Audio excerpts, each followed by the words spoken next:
बिस्मिल्लाहिर्रहमानिर्रहीम। अस्सलामुअलैकुम वरहमतुल्लाहि वबरकातुहू।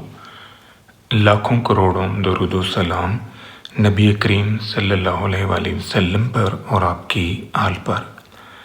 आज बेटा हम बात करेंगे सिस्टमेटिक रैंडम सैम्पलिंग पे। सिस्टमेटिक रैंडम सैम्पलिंग का बेसिक कॉन्सेप्ट क्या है, इसकी एडवांटेजेस और डिसएडवांटेजेस क्या हैं। फर्स्ट ऑफ ऑल हम सिस्टमेटिक रैंडम सैम्पलिंग की जो एप्लीकेशन है उसको ऑब्ज़र्व करते हैं कि ये किस तरह अप्लाई होती है किसी भी पॉपुलेशन में से सैंपल ड्रॉ करने के लिए। जब हम सिस्टमेटिक सैम्पलिंग टेक्निक अप्लाई करना चाहते हैं किसी भी पॉपुलेशन में से सैंपल जनरेट करने के लिए, तो सबसे पहला हमारा स्टेप होता है कि हम उस पॉपुलेशन की लिस्ट जनरेट करें कि जिसमें से हमने सैंपल लेना है। ये लिस्ट जो है ये डिफरेंट न्यूमेरिकल नंबर्स के अलॉटमेंट से भी हम बना सकते हैं। जो अल्फ़ाबेटिकल लेटर्स हैं या ग्रीक लेटर्स हैं या कोई और सिंबल जो हैं वो आप यूज़ करके उस पॉपुलेशन के तमाम जो एलिमेंट्स हैं उनको आप एक ख़ास पैटर्न में तरतीब दे सकते हैं, यानी असेंडिंग ऑर्डर में या डिसेंडिंग ऑर्डर में आप लिख सकते हैं। दूसरा स्टेप हमारा होता है कि हमने सैंपल का साइज़ डिसाइड करना है कि हम उस पॉपुलेशन में से कितने साइज़ का सैंपल ड्रॉ करना चाहते हैं। और थर्ड स्टेप हमारा होता है कि हम सैम्पलिंग इंटरवल जनरेट करें कि किस इंटरवल से हमने सैंपल लेना है। मतलब मैंने यहाँ पर जो एक एग्जांपल यूज़ की है, ये 100 स्टूडेंट्स हैं, किसी भी क्लास के 100 स्टूडेंट्स हैं और उन स्टूडेंट्स को मैंने रोल नंबर वाइज लिखा हुआ है असेंडिंग ऑर्डर में 1 2 3 अप टू 100। अब इन 100 स्टूडेंट्स में से मैं 10 स्टूडेंट्स जो हैं एज ए सैंपल लेना चाह रहा हूँ। तो स्मॉल एन हमारा 10 है और कैपिटल एन जो है ये 100 है। अब मैंने के निकाला, के जो है मेरा सैम्पलिंग इंटरवल है, ये रेशो है between population size and sample size, तो ये मेरे पास 10 आ रहा है। अब जो पहला सैंपल यूनिट मैं ड्रॉ करूँगा वो मैं 1 2 के एलिमेंट्स में से ड्रॉ करूँगा, यानी 1 2 के मीन के 1 से लेके 10 रोल नंबर्स तक जो बच्चे हैं इनमें से मैंने एक स्टूडेंट जो है ना पहले चूज़ करना है। तो यहाँ पर प्रोबेबिलिटी अप्लाई होगी 1 से लेके 10 तक तमाम जो स्टूडेंट्स हैं उन सब के सिलेक्ट होने के चांसेस जो हैं वो इक्वल हैं। तो लेट्स सी कि मैंने जो पहला रोल नंबर ड्रॉ किया by using simple random sampling, तो वो मेरे पास निकला 5। तो 5 रोल नंबर के अंदर मैंने ये 10 ऐड किया, तो अगला रोल नंबर जो मेरे सिलेक्शन प्रोसेस में आ रहा है वो है 15। फिर इस 15 के अंदर मैंने 10 अगेन ऐड कर दिया, तो ये 25 and so on. Last roll number जो मेरी सिलेक्शन में आ रहा है वो 95 है। तो इस तरह मैंने ये 10 रोल नंबर जो है ना ये चूज़ कर लिए एज ए सैम्पल। अब इसी तरह मज़ीद देखें कि जो पहला नंबर है अगर वो 10 रोल नंबर सेलेक्ट हुआ होता तो फिर इस 10 के अंदर मैंने 10 और ऐड किए तो ये 20, फिर 20 में 10 ऐड किए तो 30 and so on. Last roll number मेरा 100 होगा। इसी तरह ये थर्ड सैम्पल मैंने ड्रॉ किया है। ये तीनों सैम्पल्स जो मैंने ड्रॉ किए हैं बाय यूजिंग सिस्टमेटिक पैटर्न, एक लगातार एक सीक्वेंस के साथ, तो इसमें आप नोटिस करें कि तीनों सैम्पल्स जो हैं उनके रिज़ल्ट्स डिफरेंट होंगे क्योंकि उनके अंदर जो एलिमेंट्स हैं वो डिफरेंट है।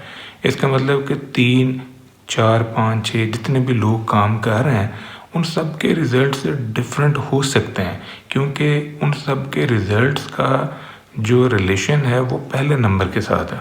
अगर सारे रिसर्चर्स का, सारे लोगों का जो पहला नंबर सिलेक्शन वाला है वो सेम आ गया तो सबके रिज़ल्ट सेम होंगे। तो अगर पहला ऑब्जेक्ट जो उन्होंने ड्रॉ किया है 1 2 के एलिमेंट्स में से अगर वो डिफरेंट है तो फिर सबके रिजल्ट्स जो हैं वो डिफरेंट होंगे। ये इस सिस्टमेटिक सैम्पलिंग की ड्रॉबैक है। अब इसी कॉन्सेप्ट को हम थ्योरी की सूरत में, डेफिनेशन की सूरत में लिख सकते हैं।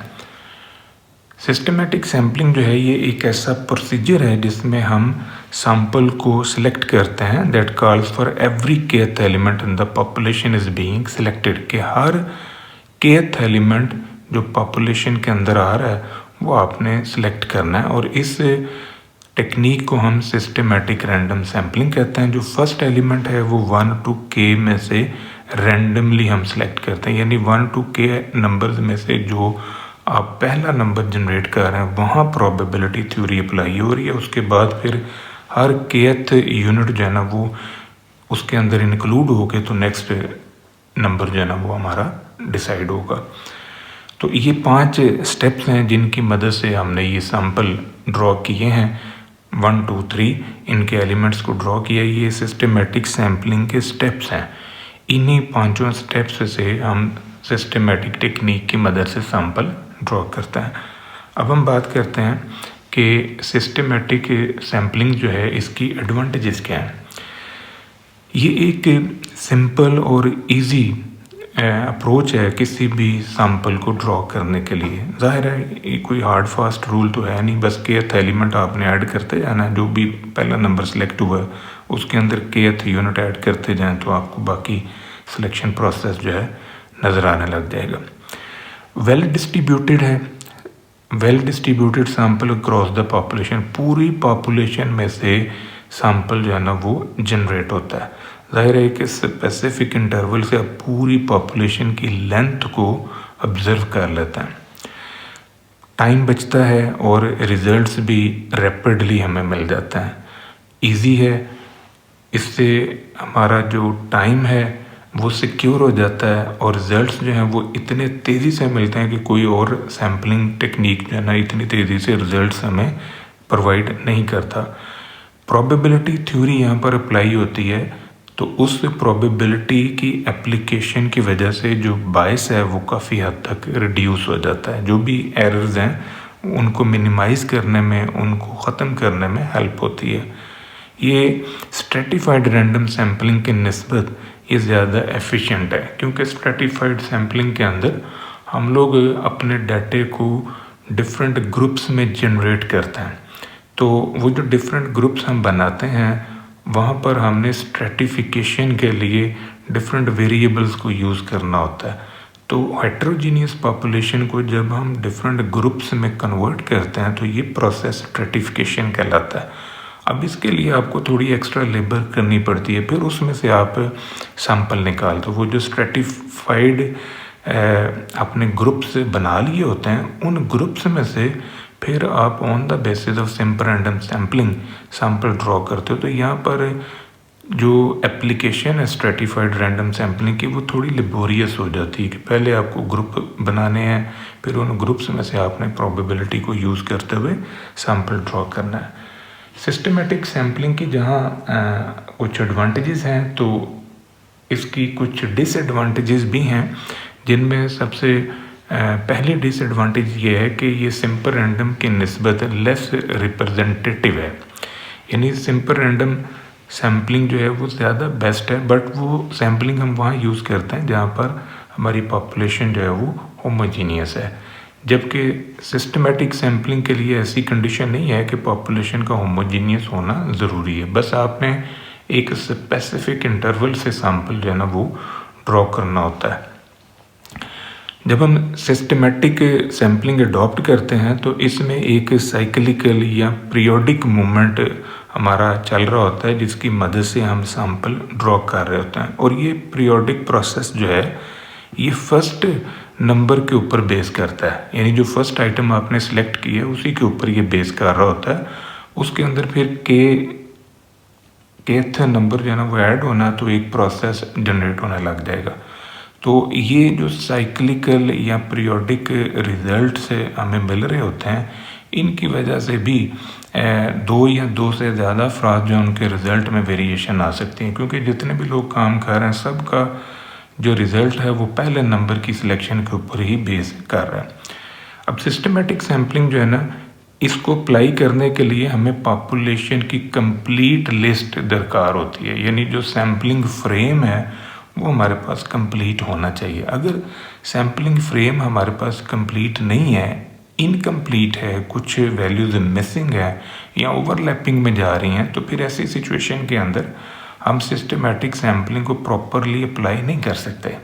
जैसे देखें ना, एक नंबर सेलेक्ट होता है, 10 नंबर, 20 नंबर, 40 नंबर, तो अब 10, 20, 40 के अंदर वैल्यू मौजूद नहीं है जो आपने सेलेक्ट करनी है, यानी 10वीं लोकेशन पे, 20वीं लोकेशन पे, 30वीं लोकेशन पे वो वैल्यू पड़ी नहीं हुई, लिस्ट आपकी इनकम्प्लीट है, तो वहाँ पर फिर ड्रॉबैक आएगा, क्योंकि सैम्पल जो है वो फिर प्रॉपरली आप सिलेक्ट नहीं कर सकते। यहाँ पर जो रैंडमनेस का लेवल है वो काफ़ी लीस्ट है। उसकी वजह ये है कि जो प्रोबेबिलिटी आप यूज़ कर रहे होते हैं वो 1 to k एलिमेंट्स के ऊपर लग रही होती है, यानी 1 से लेके k तक जो नंबर्स हैं उन पे आपने प्रोबेबिलिटी थ्योरी अप्लाई करके एक नंबर जो है ना वो ड्रॉ करना है।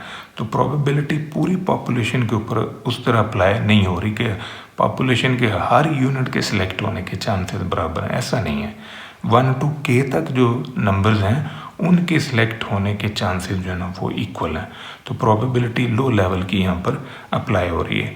तो इट प्रोवाइड्स लिमिटेड फ्लेक्सिबिलिटी कि ये जो सिस्टमेटिक सैम्पलिंग है इससे जो फ्लेक्सिबिलिटी का लेवल है वो काफ़ी हद तक लिमिटेड होता है। मतलब कंडीशन सी लगी हुई है कि 1 से लेके k तक आपने एक नंबर ड्रॉ करना है, फिर एक साइक्लिकल प्रोसेस जो है ना वो रन अप होगा।